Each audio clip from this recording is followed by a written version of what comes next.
Estamos de volta e Várzea Grande tenta conscientizar e ampliar a vacinação contra a Covid-19, o sarampo e a gripe. Para saber exatamente sobre as estratégias do município para que isso aconteça, é que a gente conversa ao vivo agora aqui no estúdio do Jornal do Meio-Dia com o secretário de Saúde de Várzea Grande, Gonçalo de Barros. Boa tarde, secretário, e seja bem-vindo. Boa tarde, Lúcio. Boa tarde, Camila. Boa tarde. Satisfação estar de volta aqui no Jornal do Meio-Dia com vocês. Secretário, tem sido registrado aí nos últimos dias, não só aqui em Cuiabá, em Várzea Grande, em Mato Grosso, mas no país como um todo, um aumento nos casos da Covid-19, né? O número era bem menor e começou a aumentar. Nós devemos atribuir isso aqui ao um relaxamento da população com as medidas preventivas e também com a não vacinação? Lúcio, essa questão, ela se explica nas medidas recomendadas pela ciência, pela aplicação da dose de reforço, bem como agora a quarta dose. Nós temos aí uma cobertura vacinal com primeira e segunda dose satisfatória. Superior a 80%. Superior a 80% com a segunda dose. Mas nós estamos pouco acima de 50% com uma dose de reforço, que é a terceira dose. E nós, no momento em que o governo federal, lá no começo de abril, ela decide, olha, não é mais pandemia, nós estamos decretando agora, é uma endemia e as tratativas serão mantidas e está liberado todas as medidas de biossegurança. Você está dizendo isso para a população, no momento em que você... A máscara simboliza a pandemia. No momento em que você coloca isso para a população, você está dizendo, e a população acredita nisso, a pandemia, esse vírus está controlado e a pandemia acabou. E não é bem isso. Esse vírus está solto aí, ele existe e vai estar entre nós por muito tempo. Não podemos... E tem outras variantes também. Tem outras variantes e tal. Mas a grande preocupação nisso, ela vem no sentido de que essa contaminação alta, que muitos estão esperando a quarta onda, e eu acho que está em tempo ainda de corrigir e impedir, nós acreditamos nisso, por tudo que já se passou, tudo que já vivenciamos ao longo desses 2 anos, nós precisávamos de conscientizar a população de que a ciência está apontando, se você tem necessidade da terceira dose, que seria a dose de reforço, da quarta dose agora, por que não seguir? Nós precisamos, essa vacina, se ela está sendo recomendada a dose de reforço, é porque ela tem uma eficácia, ela vai perdendo a sua eficácia. Nesse momento, vai aumentando a contaminação. E quando essa imunização, essa eficácia da vacina perder de vez, o risco desses casos que são leves agora, apareceu uma cepa, e o agravamento vai trazer todo aquele sufoco novamente. E é esse o perigo. Secretário, mas no momento nós temos variantes mais amenas, digamos assim, né? Não em relação ao que nós tínhamos no início da pandemia. E todo mundo praticamente foi imunizado, pelo menos com as 2 doses. Aí a grande maioria, como o senhor bem colocou, no caso em Várzea Grande. E o município já trata isso, né? O senhor tem observado. Será uma vacina anual?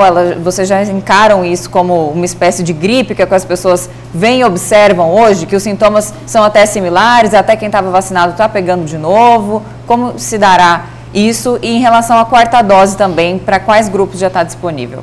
Camila, essa situação de que essa cepa, elas são mais leves e tal, nós não podemos confiar muito nisso. Nós preferimos entender que isso aí é o controle estabelecido pela eficácia da vacina. E sim, que o resultado é esse. Que o resultado é esse, e que você tem casos mais leves. De mortes. Agora, quantas cepas tem girando? A gente não tem essa ideia de como vai ser, se vai surgir novas cepas ou não.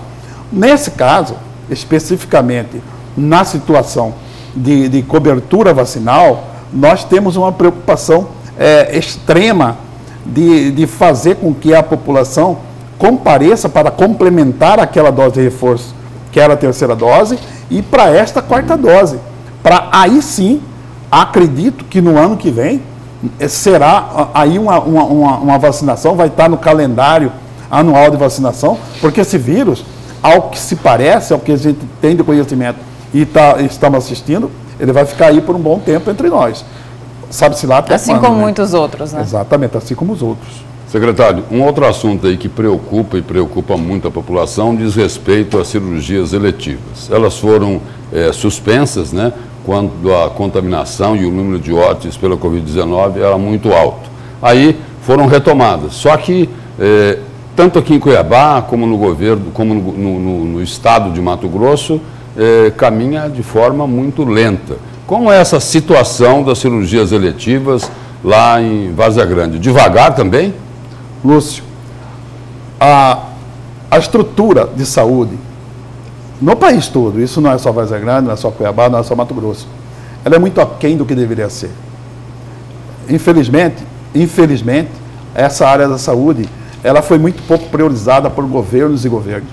Precisou a pandemia para escancarar a fragilidade e começar a olhar com um pouquinho mais de atenção para essa área social de tamanha importância. Apesar dos recursos vultuosos, né, secretário? Apesar dos recursos vultuosos, realmente. Mas se você olhar o orçamento, não é prioridade. Sabe? Durante a pandemia em especial, municípios e estados receberam, mas por conta da pandemia. Aí é que precisou a pandemia para poder entender que precisava de investimentos nessa área da saúde. O que falamos? Especificamente sobre a cirurgia. No começo de 2021, ali não tinha uma outra alternativa, era a contaminação cruzada de Covid e ali, no nosso pronto-socorro, por exemplo, nasciam algumas crianças. E aí nós criamos uma maternidade, inaugurada em maio de 2021, que nasceram, até hoje já nasceram 1.600 crianças. De maio a maio, 1.600 crianças. E possibilitou a gente abrir a terceira sala cirúrgica lá no pronto-socorro, onde fizemos mais de 2.000 cirurgias ortopédicas.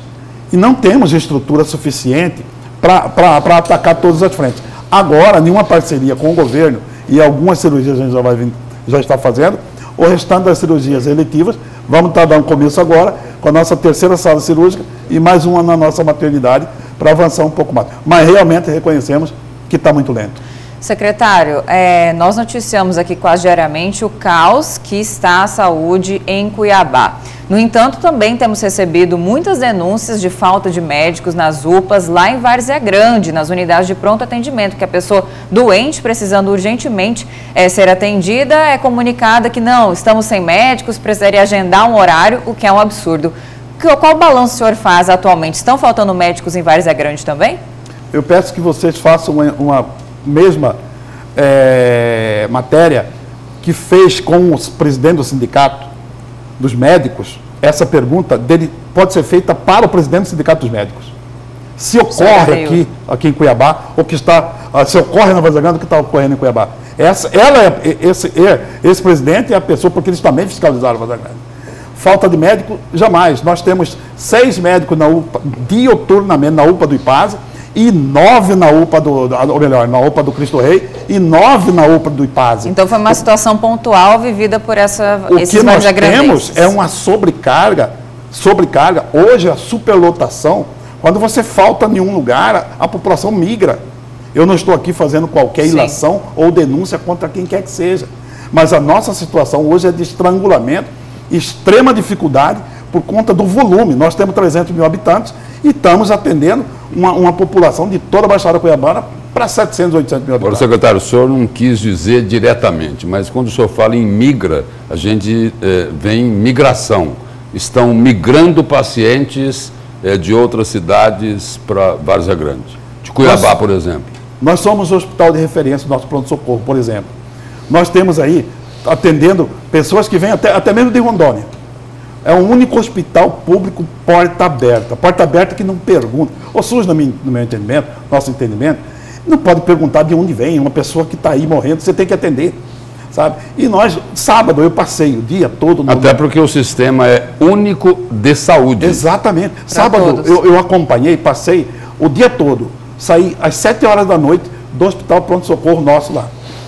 No momento que tinha 8 ambulâncias na porta do pronto-socorro de várias cidades do interior. E o SAMU sem parar de chegar, sabe? É um estrangulamento. Nós precisamos equalizar. Acredito até que este é um momento para o governo do Estado chamar e eliminar qualquer tipo de situação política e dizer o seguinte, vamos organizar isso aqui. O senhor diz em especial entre o governador e o prefeito da capital, né? Pode ser qualquer tipo de situação, não quero aqui é mais evidente. Nenhuma, mas precisa sentar na mesa. A questão da aquisição de medicamento é porque é a população que está sofrendo. Sim. Quem sofre na ponta é a população. É preciso, neste momento, olhar para esse povo que está precisando. Secretário, obrigado pela presença e pelas informações aqui no Jornal do Meio-Dia.